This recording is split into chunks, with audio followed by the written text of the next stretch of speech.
Assalamualaikum warahmatullahi wabarakatuh. Alhamdulillahi rabbil alamin. Wassalatu wassalamu ala sayyidina wa maulana Muhammadin sayyidil anbiya'i wal mursalin wa ala alihi wa sahbihi ajma'in, amma ba'du. Saudara-saudaraku sekalian, para sahabat dan seluruh kawan-kawan muslimin muslimat, hafizakumullahu jami'a. Semoga Allah menjaga kita semua. Dalam kesempatan kali ini kita akan melanjutkan kajian tentang husnudzon billah, berbaik sangka kepada Allah Subhanahu wa taala. Kita akan mengkaji, kita akan berkisah tentang beberapa ulama yang berhasil selamat lantaran husnudzonnya kepada Allah Subhanahu wa taala. Di antaranya adalah Imam Muhammad ibnu Sirin. Imam Muhammad ibnu Sirin, dia seorang ulama besar, seorang asketis besar, seorang sufi besar, di mana selamat dalam sebuah riwayat, ia diriwayatkan dalam sebuah riwayat, dikisahkan tentangnya bahwa ia mereguk keselamatan ukhrawi, sa'idun fil akhirah, lantaran husnudzonnya, lantaran baik sangkanya kepada Allah Subhanahu wa taala. Bahkan Ibnu Aun pernah menyampaikan satu pujian indah tepat sepeninggal Ibnu Sirin. Ibnu Aun berkata, "Ma ra'aitu ahadan kana a'zama raja'an li hadhil ummah min Muhammad ibn Sirin wa ashadda khaufan ala nafsihi minhu." Katanya Ibnu Aun, saya tidak pernah menjumpai seorang yang teramat besar harapnya atau rojaknya atau husnudzonnya kepada Allah. Tidak pernah saya jumpai orang yang memiliki harapan besar kepada Allah, sekaligus juga memiliki rasa takut yang amat tinggi kepada Allah. Min Muhammad ibn Sirin, dibandingkan atau daripada Muhammad ibn Sirin. Jadi Muhammad ibn Sirin ini termasuk ulama yang berhasil menggabungkan antara khauf dan rojak dalam hidupnya. Khaufnya tinggi, rojaknya juga tinggi. Ya, akhirnya keselamatan abadi pun berhasil ia dapatkan. Itu adalah salah sebuah riwayat cerita dari Ibnu Aun. Ya. Sebagaimana itu, semukabalah dengan itu, kita mendengar atau kita menjumpai kisah Malik bin Dinar. Imam Malik bin Dinar, dia juga seorang ulama besar ya, terkenal di mana-mana. Sering kita dengar kisah Imam Malik bin Dinar ini, sering menjadi panutan kita juga. Kisah-kisahnya, kesufiannya, keyakinannya ya. Imam Malik bin Dinar seorang ulama abad kedua Hijriah. Kalau wafatnya, dia wafat kalau tahun Masehinya tahun 748 Masehi. Konon setelah meninggal Imam Malik bin Dinar, ada seorang ulama bernama Suhail. Suhail ini adalah saudara dari Hazam al-Qit'i. Ya. Ada seorang bernama Suhail, saudara dari Hazam al-Qit'i, bercerita bahwa ia pernah bermimpi bertemu Imam Malik bin Dinar sepeninggal Imam Malik bin Dinar. Dalam mimpinya itu ia bertanya, "Ya Aba Yahya, laita syi'ri madza qadimta bihi ala azza wa jalla." Katanya Suhail kepada Malik bin Dinar, "Wahai Abu Yahya." Ini Abu Yahya ini adalah nama kunyah Malik bin Dinar ya. "Wahai Abu Yahya, aku takjub luar biasa melihatmu dalam kondisi demikian berseri indah ya. Madza qadimta bihi ala azza wa jalla, amal apa yang engkau bawa menghadap Allah Subhanahu wa taala, menghadap Allah azza wa jalla? Kenapa kok sedemikian berseri indah wajah dan seluruh raga dan dirimu begitu ya? Kenapa kok demikian berseri indah? Amal apa yang kau amalkan di dunia?"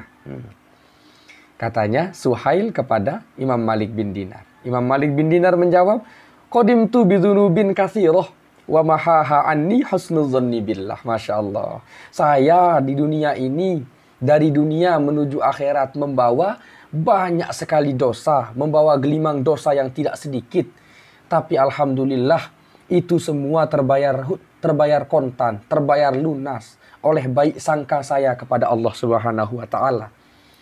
Saya selalu berbaik sangka kepada Allah satu saat, sebanyak apapun dosa yang saya perbuat, sebesar apapun dosa yang saya lakukan, Allah pasti mengampuni saya selama saya mau bertaubat. Kira-kira begitu.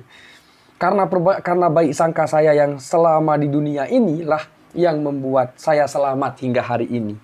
Padahal saya banyak dosa loh, tapi itu kok habis terhapus semua lantaran baik sangka saya kepada Allah. Kemudian ada lagi salah seorang ulama bernama Hausyab. Jadi ceritanya Hausyab ini punya sahabat bernama Zaid. Sahabatnya yang bernama Zaid ini pernah bermimpi bertemu Hausyab yang lebih dahulu menghadap Allah Subhanahu wa taala. Dalam mimpinya itu, karena lama tak bertemu, Zaid ini lantas bertanya bagaimana nian kabar sahabatnya. Lama tidak berjumpa ya kan. Kemudian Hausyab pun menjawab dengan senyum semringah yang sangat lebar. Ia menjawab, hidup saya saat ini penuh kesuksesan dan keberuntungan, katanya Hausyab. Penuh kesuksesan dan keberuntungan. Entah kenapa. Penuh kesuksesan dan keberuntungan. Artinya entah kenapa ini amalnya tidak tahu. Amalnya amal-amal yang biasa dilakukannya.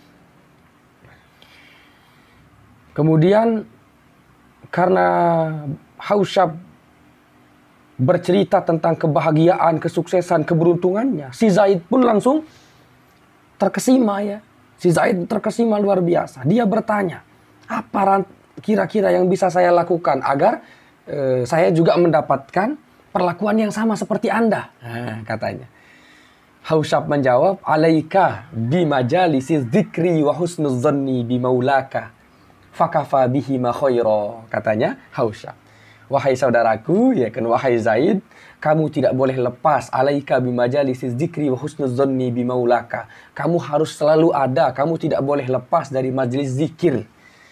Majelis zikir ya baik zikir hati maupun zikir intelektual. Tidak boleh lepas dari majelis zikir. Dan jangan pernah juga lepas dari baik sangka kepada Allah Subhanahu wa ta'ala.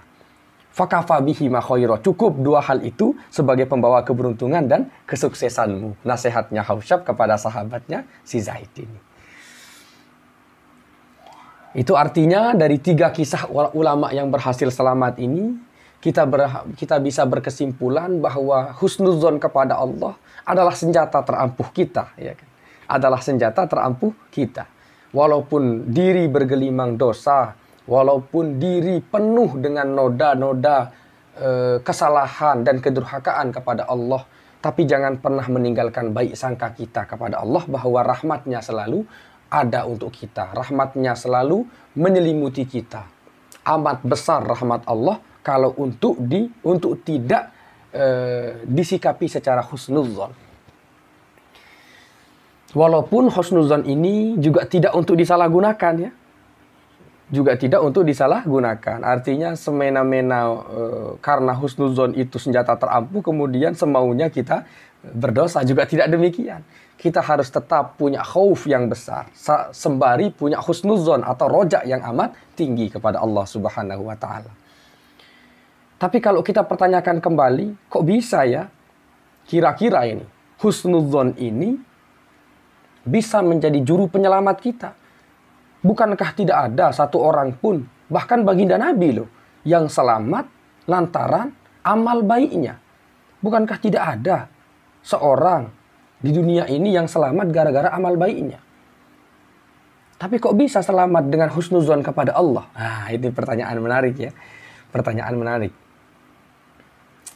Ya, jawabannya sederhana ya. Jawabannya sederhana. Karena husnuzon kepada Allah itu sejatinya adalah lantunan doa sebenarnya.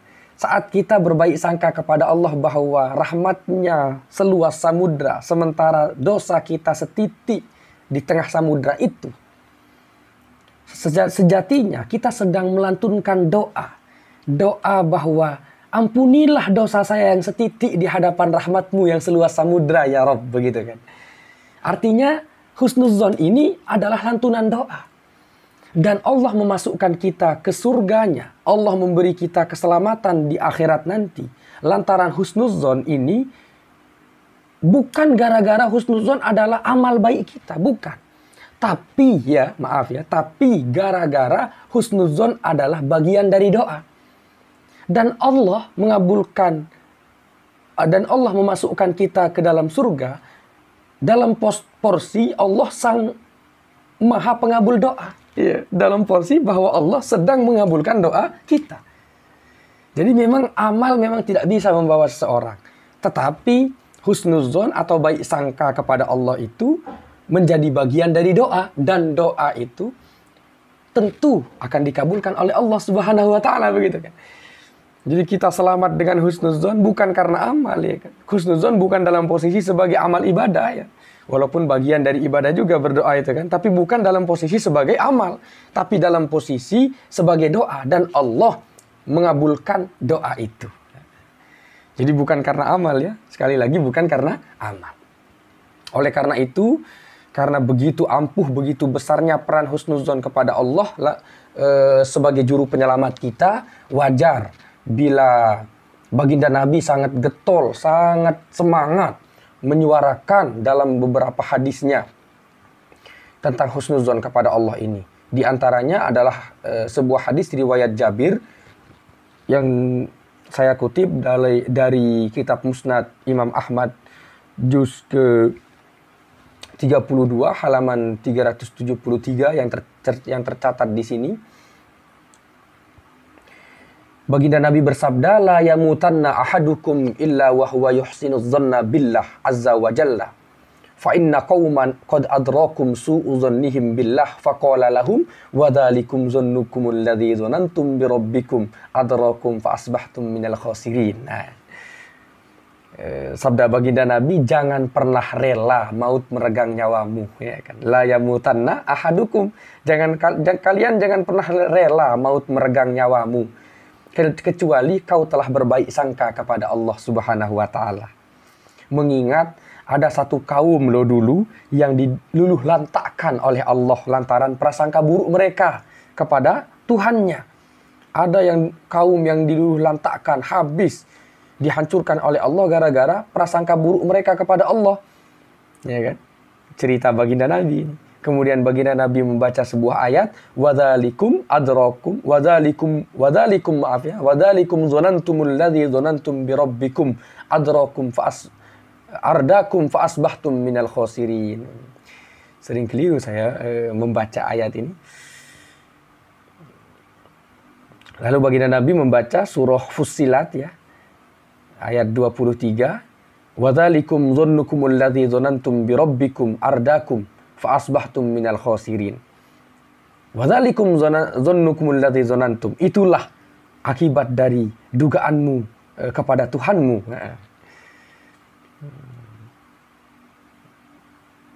Ardakum fa asbahtum minal khasirin. Karena dugaan itu atau lantaran dugaan itu, Allah kemudian membinasakanmu sehingga kamu termasuk orang-orang yang rugi. Ya, ini. Fa asbahtum minal khasirin, sehingga kamu termasuk dari orang-orang yang merugi. Ini kegetolan baginda Nabi, salah satu contoh dari semangat baginda Nabi, kegetolan baginda Nabi mendorong umatnya untuk selalu berhusnuzon kepada Allah. Sampai-sampai diceritakan tentang kisah ulama tadi, diceritakan tentang kisah kaum-kaum yang habis tadi diluluh lantakkan Allah. Kemudian dikutipkan salah sebuah ayat dalam surah Fussilat yang menyatakan ketegasan bahwa Allah sangat mengharap atau menganjurkan husnuzon hambanya, mengharap husnuzon hambanya selalu ia terima. Terakhir, kita akan menutup kajian ini dengan mengutip sebuah syair Abu Imran As-Sulami yang dikutip Ibnu Abid Dunya dalam Husnudzon Billah. Syair itu berbunyi, wa inni la'ati dzamba a'rifu qadrahu wa a'lamu anna Allah ya'fu wa yaghfiru. La in azzaman nasu dzunuba fa innaha wa in azumat fi rahmatillahi tasghuru. Ya kan ya. Sungguh diriku kian kemari selalu mengukir dosa yang terus kuhitung banyaknya. Wa inni la'ati dzamba a'rifu qadrahu. Kalau terjemah saya, sungguh diriku kian kemari selalu mengukir dosa yang terus kuhitung banyaknya. Wa a'lamu annallaha ya'fu wa yaghfiru. Tetapi aku sangat yakin bahwa apapun, sebanyak apapun dosa itu, Allah pasti maafkan dan ampuni, katanya ya. La in azzaman nasu dzunuba fa innaha. La in azzaman nasu dzunuba fa innaha. Bahkan jikapun manusia terus menambah durhakanya detik demi detik. Wa in azumat fi rahmatillahi tazkuru. Tetaplah hanya secuil di hadapan kasih sayangnya yang hangat, tetaplah hanya secuil di tengah lautan, di tengah samudra Allah, di tengah samudra pengampunan Allah Subhanahu wa taala. Atau tetaplah secuil di tengah rahmat Allah atau kasih sayang Allah yang hangat bagai mentari itu. Jadi sekali lagi, husnuzon itu memang benar-benar menjadi senjata ampuh kita ya, di hadapan Allah nanti. Tapi satu, jangan sampai disalahgunakan. Seperti dalam kajian husnuzon yang kedua, part kedua itu, bahwa husnuzon ini bagaikan mata pisau yang terbalik. Kalau kita kemarin mengilustrasikannya dengan Sakabato ya, pedang terakhir Himura Kenshin yang mata pisaunya terbalik. Artinya walaupun pedang itu sangat mampu melumpuhkan lawan, tapi kalau kita tidak mampu mengendalikannya, maka ia akan sangat mudah membunuh kita sendiri. Begitu pula husnuzon kepada Allah, walaupun ia senjata terampuh kita, tapi bila salah digunakan, kita menyalahgunakannya, maka kita akan membunuh diri kita sendiri. Ala kulli hal, semoga kita selamat semuanya dan mari berbaik sangka kepada Allah dalam porsi yang benar. Wassalamualaikum warahmatullahi wabarakatuh.